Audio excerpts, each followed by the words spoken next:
আজই ডাউনলোড করুন আর এনজয় করুন আপনার পছন্দের শো। তুই তো পুরো কেল্লা ফাতা করে দিলি রে। হ্যাঁ, তুই তো একদম সমস্যার সমাধানটা নিজেই বলে দিলি। নকল পুলিশ মানু, নকল পুলিশ লাগবে।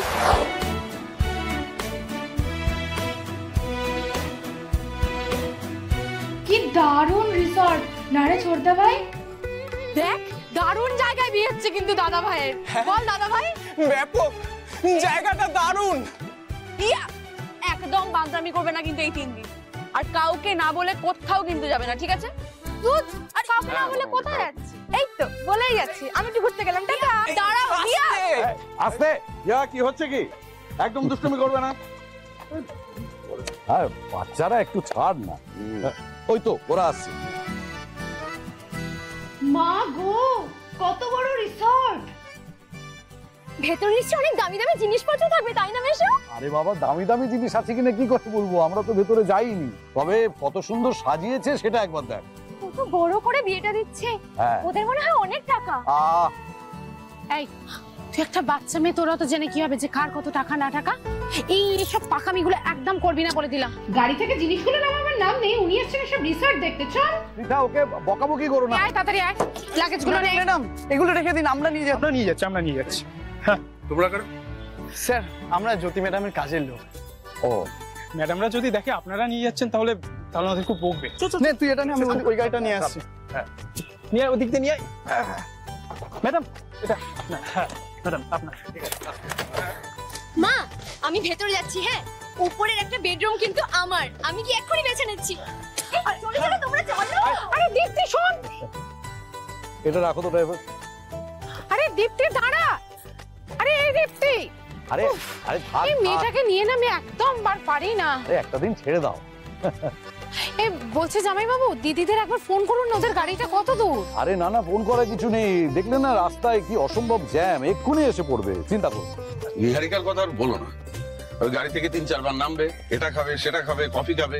এই হাইওয়েতে এত কফি শপ কোথায় খুঁজে পায় আমি জানি না। ওর এই কফি নিয়ে অবসেশনটা আমি জাস্ট নিতেই পারি। তুই একটু থামবি? তুই আবার নিহারিকাকে নিয়ে পড়লি। আরে বাবা, আমরা তো 2 দিন এখানে আনন্দ ফুর্তি করতেই এসেছি, নাকি? এনজয় কর না। ঠিক, আমি আসছি। দেখ প্রবাল, একটা কথা বলি, আজকালকার মেয়েরা কিন্তু অনেক বেশি স্মার্ট আর ইন্ডিপেন্ডেন্ট হয়ে গেছে। এই মেয়ে দুটোকে দেখছিস না, কতই বা বয়স, কিভাবে আমাদের রিকোয়েস্ট করলো, বললো ওরা ডেস্টিনেশন ওয়েডিং করতে চায় এবং নিজেদের খরচে, আমরা যেন কোনো আপত্তি না করি। ভাব, তবে এটা ঠিক, ওরা যে এত বড় রিসর্ট বুক করবে আমি ঠিক একটা আন্দাজ করতে পারিনি। সত্যি রে, আজকাল টাকা পয়সার মূল্যটা একেবারেই কমে গেছে, তাই না? সেটা জানি না আমি দাদা, তো সত্যি আমার মনটা কেমন যেন খুঁতখুত করছে, জানো তো। আবার কিসের খুঁত? আমরা তো ওদের ব্যাকগ্রাউন্ড চেক করেছি, সব ব্যাকগ্রাউন্ড তো ক্লিয়ার। তাহলে হ্যাঁ মানছি, কিন্তু কলকাতায় আমাদের অত বড় বাড়ি, আমরা বড় একটা ব্যাংকোয়েট নিতে পারতাম, বাড়িতে অ্যারেঞ্জ করতে পারতাম, একটা 5 স্টার হোটেল বুক করতে পারতাম। এখানে এত দূরে এসে 3 দিন থাকতে হবে। না না দাদা, আমার এই ব্যাপারটা হজমই হচ্ছে না। এই তোর নাই ছোটবেলা থেকে হয়ে যাবে, সব হয়ে যাবে।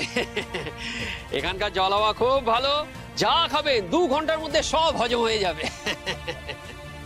আচ্ছা যাকে দিদিরা আসেননি, মানে ওনাদের কি দেরি হবে? পিছনেই আসছেন, রাস্তায় জ্যাম তো, এক্ষুনি চলে আসবে, আপনি চিন্তা করবেন। ও আচ্ছা আচ্ছা আচ্ছা, যাকে আপনারা সকাল সকাল এসে গেছেন, একেবারে ব্রেকফাস্ট করে তারপর সব আলোচনায় বসা যাবে। কাল থেকে মেহেন্দি, সঙ্গীত, তারপরের দিন বিয়ে। আমার বড় মেয়ে যা সব প্ল্যান করেছে না, হাতে আর মাত্র আজকের দিনটা। কাজেই সমস্ত আলোচনা আজ রাতে মিল बैठेंगे 3 यार। আসুন আসুন আসুন। হ্যাঁ নিশ্চয়ই, আয়।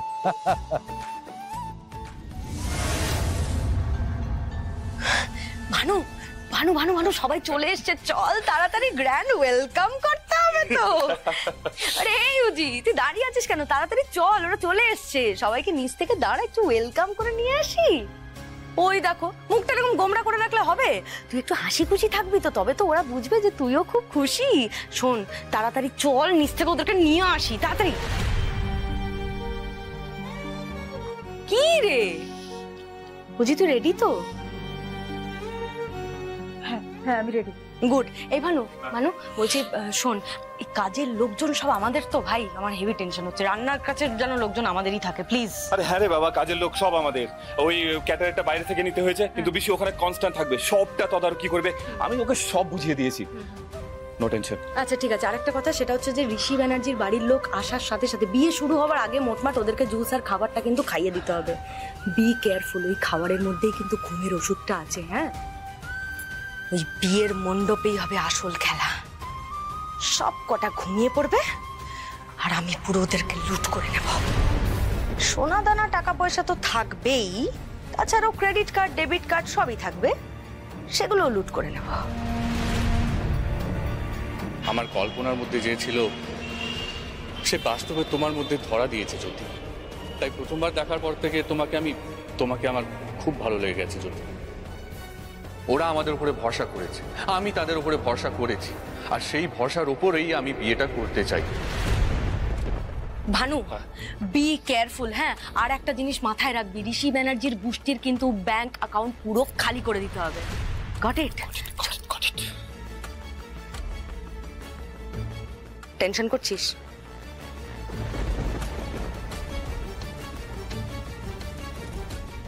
আর আমি এই বিয়েতে মত দিয়েছি কারণ আমি জানি যে তুমি সেই মেয়ে যার সাথে আমি সারা জীবন কাটাতে পারি। যদি আমি একটা কথা বলতে পারি, শাশুড়ি হিসেবে আমি কিন্তু খুব একটা মন্দ হব না।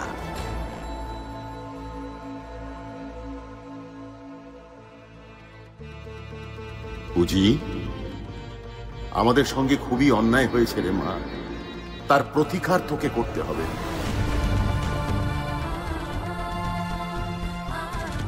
কি ভাবছিস বলতো তখন থেকে?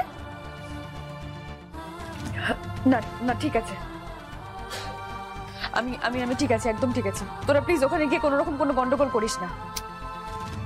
বুঝি গন্ডগোল হওয়ার কোনো চান্সই নেই, ওরা অলরেডি ট্র্যাপড, আমাদের জালে ফেসে গেছে। আর যত কটা লোকজন আছে সব আমাদের হায়ার করা লোকজন। বাচ্চাকে তো নিয়ে আসবে, বেশি ট্যাপও করবে না, ওদেরও তো প্রাণের ভয় আছে নাকি? কি ভাবছিস বলতো? দাঁড়া না, শুধু দেখতে থাক কেমন জমাটি একটা নাটক। একটা সমস্যা হয়েছে, তোকে বলার সুযোগ হয়নি। আবার কি সমস্যা? ঋষির কাকা বড্ড পাকা, রাতে ফোন করে বলছিল যে এখানে পুলিশ প্রোটেকশনের ব্যবস্থা করতে। কি? হ্যাঁ। পুলিশটা কেন? আরে বলছিল এখানে বড় অনুষ্ঠান, অনেক গেস্ট আসবে, টাকা পয়সা অনেক, গয়নাগাটি অনেক, কাপড় চোপড় দামি, তাই পুলিশ প্রোটেকশন থাকলে ওরা নিশ্চিন্ত থাকতে পারবে। আর লোকাল পুলিশের সঙ্গে যোগাযোগ করতে বললো।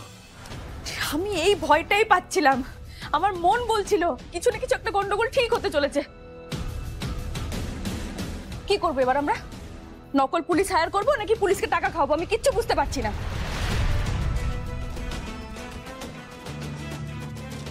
এই উজি, তুই তো পুরো কেল্লা ফাতে করে দিলি রে। হ্যাঁ, তুই তো একদম সমস্যার সমাধানটা নিজেই বলে দিলি। নকল পুলিশ মানো, নকল পুলিশ লাগবে, মানে মানুষ লাগবে। আমাদের চেনা জানা লোকগুলোকে ডাক দি, পুলিশের কস্টিউম হায়ার কর, ঠিক আছে? আর ঋষির কাকাকে ফোন করে বলে দে পুলিশ অ্যারেস্ট। নকল পুলিশ?